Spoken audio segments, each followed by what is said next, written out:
Activity 15B, Colorful Birthday Object. Now let's make birthday cap. For that we will take cone shape like this. Change the location.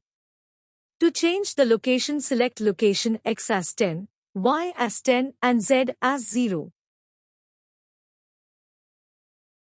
Let's color the cap.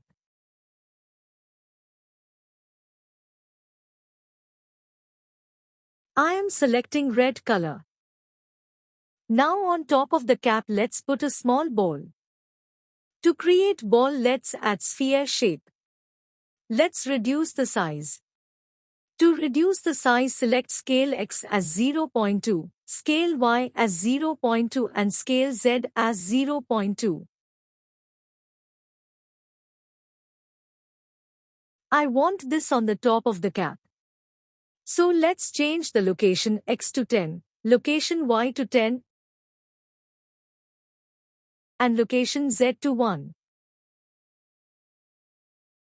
Now let's color the ball. Let's make it yellow in color. And it's done.